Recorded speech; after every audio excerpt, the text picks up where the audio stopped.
Hi guys, I hope you're having a good day. I'm Maggie Charters and some of you know me already. Today I'm going to read and review my third novel, AM KELLIE EARL, Peace Carries a Cost, the latest release, and it's available on Amazon. And this can be considered as a work in its own right, or else part of the trilogy of my other two books, Kellie's Curse and Bad Moon Rising. This book traces Kellie's time in prison after she murders her stepfather George, and while she's in prison she tries to understand why she did it, but not just trying to understand herself, she also tries to understand many of the other women she meets in Fairlea Women's prison. Okay, so I'll just read the blurb off the back of the book, and you can see the back of the book. Here we go. Okay. AM KELLIE EARL, Peace Carries a Cost, latest release, is a psychological thriller filled with stories of Russian spies, Borneo war survivors, imprisoned women in Fairlea Women's prison, and revenge killings. It is set in the 1960s and 70s. Kellie's glamorous and enigmatic Russian-born mother Yana is pregnant with Kellie when she flees Russia as a 10-pound pom. She brings her 2-year-old son Billy with her. Yana mistakenly hopes to have a new life in Port Melbourne. Kellie is abused by Yana's wealthy husband George. Despite Kellie becoming a famous author, when she becomes an adult, she kills George and she gets away with it. Finding no peace, she confesses to the perfect crime.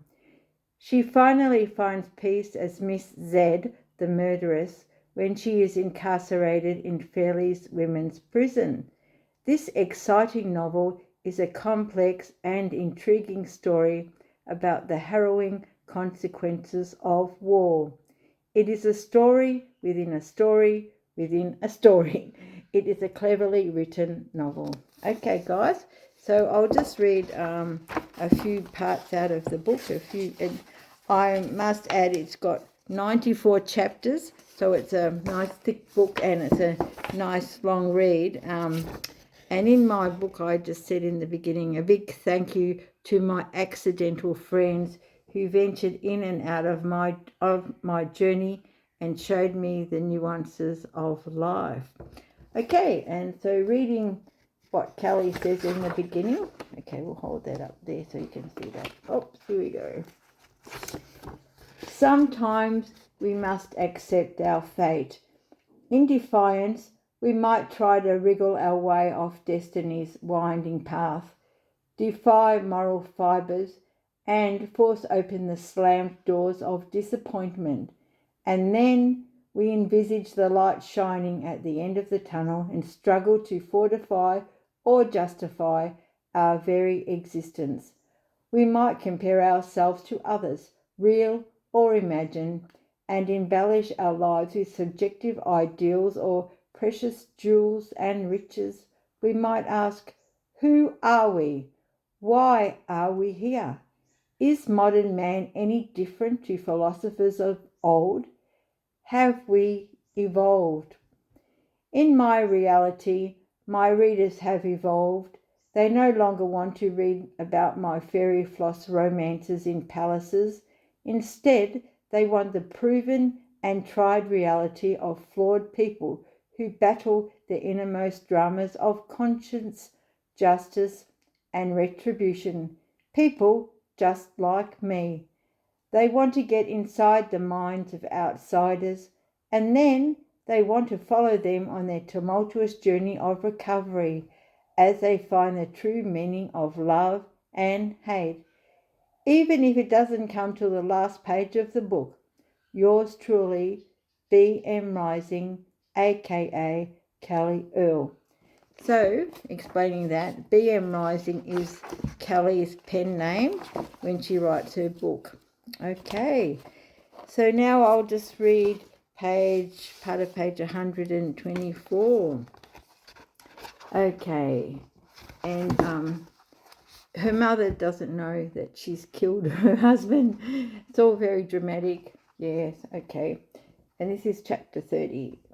On that blessed day, I could not bring myself to tell my mother to her face that I killed her husband. She would not understand. The echoes of her widow's screams were forever etched in my memory. I remembered her downtrodden appearance at George's funeral. It aroused the sympathy of those who attended. Oh, but not me. His death was a necessity. I thought I did everyone a favour. So why was I still plagued by nightmares after he was eradicated from the face of the earth? Why did his face taunt me at night? His insidious words screamed into my sleeping hours, waking me in a cold sweat. It was as if he were in my room, in my bed. Before my confession to the police, his ghost haunted me. I was desperate to silence it. Okay, reading on, page 125. At the end of the day, my conscience was always the elephant in the room. It was an overriding force in my character. Although I killed a heinous villain, I always felt guilty. I was constantly plagued by nightmares that only drugs and alcohol could alleviate. I was faced with an eternal punishment in a lose-lose situation. All the money in the world could never alleviate the trauma that enveloped me. So Kellie becomes a very famous author, and she's gotten away with cold-blooded murder. Okay. So she confesses because, as I've explained, her conscience taunted her and she couldn't find peace within herself. She thought that once she got rid of her, the villain in her life, she'd feel better, but it just made her feel worse. Okay, so there's a lesson to be learned there. Anyway, chapter 35, page 145. So when Kellie is interned in Fairlea Women's prison, she sets about making friends with the women and trying to understand what went wrong in their lives. And, but the prisoners open up to her. They tell her their stories. They love having a world-famous author in their ranks. And so, anyway, Kellie saying, the prisoners who shared their stories with me were redeemable souls. Throughout their journey, they had too much shit, excuse the French, thrust at them. Some were denied an education, which it seemed the least of their worries. Many came from broken homes filled with the abuse of the worst kind. Instead of rising above their dire circumstances, instead of finding a mountaintop where they could bask in the glorious light of hope, they succumbed to their weaknesses. Wanting revenge, they were fortuitously dragged into lives of crime. Like true nihilists, they believed in nothing and had no loyalties. They had no purpose other than an impulse to destroy. Like hungry flies attracted to sticky flypaper, they were stuck to their sad future. They had no escape from life's dung heap. Some prisoners resented me. They objected to other inmates telling me their stories. They saw me as an intruder in their harsh terrain. That maybe they saw me as a fifth column. They loathed my polished appearance that was a byproduct of my privileged life as a wealthy banker's wife. Mostly, they lacked the insight to see beneath my gloss and veneer. They didn't know my struggle story. They didn't hear the voices in my head that plagued my quiet moments. And neither did they care. Instead, they focused on their own hardships and perfections. Their rough external features contrasted to my well-groomed image and poise. I saw the hatred in their eyes. I felt their strong shoulders that deliberately bumped me out of their way. Their bully power sometimes scared me. Out of all the prisoners, Rand Lords hated me the most. So Rand and her friend Tanya were the prison bullies, and they really scared the prisoners. Anyway, I'll get to... And there's other colourful characters that Kellie meets in prison. She makes friends with Ruby Rose Wickham, who's a narcissist who kills her whole family. That's a bit sad. And Lucinda Pims, that's a beautiful Indian lady who's a kleptomaniac, and she shares a cell with Kellie. And yeah, but they're all lovely people, you know, in their own way. And what I'm trying to show in this novel is that, you know, don't take people at face value. You know, people might look rough, they might look hard and violent, but inside, you know, they might have a really kind heart. They're being damaged by life. They're injured people, you know, the walking wounded, as some people say. So, you know, don't judge a book by its cover, you know, and give people a second chance. And that's what happens in this book. You know, we see the lives of some of the inmates and how it turns out. And yeah, Kellie's life turns out good. I won't give away the end, but I'll just read what Kellie wrote. This is the epilogue. I'm giving away the epilogue now. This is at the end of the book when she reflects over her life. It's time for me to reflect again, to remember when I lingered on my mountaintop where the air is fresh and the flowers are sweet, a sacred place where spirits meet. There is a cross at its base, a dark space where I buried George. Blessed peace to my readers, to the followers and leaders, to the abandoned and broken with their words unspoken.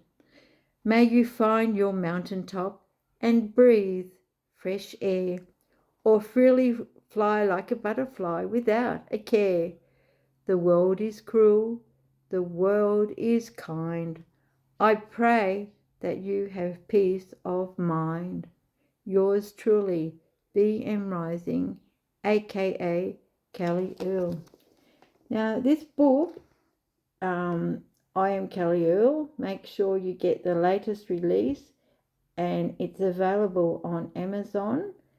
And as you can see, the subtext is peace carries a cost, and it talks about war, the ramifications of war on a global perspective. It speaks about family violence, you know, and personal from a smaller level. And so basically it looks at peace, and it looks at the sages and what they said throughout history. And because while Kellie's in prison, she studies the work of the philosophers, and so this book is very philosophical in points, but it's also very modern, because it all, how the philosophers thought, like, you know, hundreds of years ago, is still relevant to today, because, you know, people are the same, you know, throughout society. We all have the same emotions. As Maslow says in his hierarchy, you know, humans all have a basic need. We all need love, acceptance, nurturance.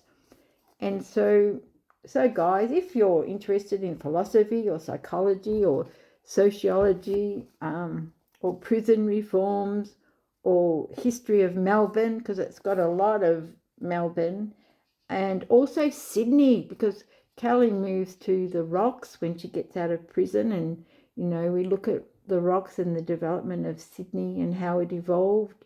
And so it's a very Australian book. It talks about lots of Australia. So I'm sure you'll all enjoy it. And please give me your feedback. And yeah, so okay, take care everyone, and happy reading. Okay, bye-bye.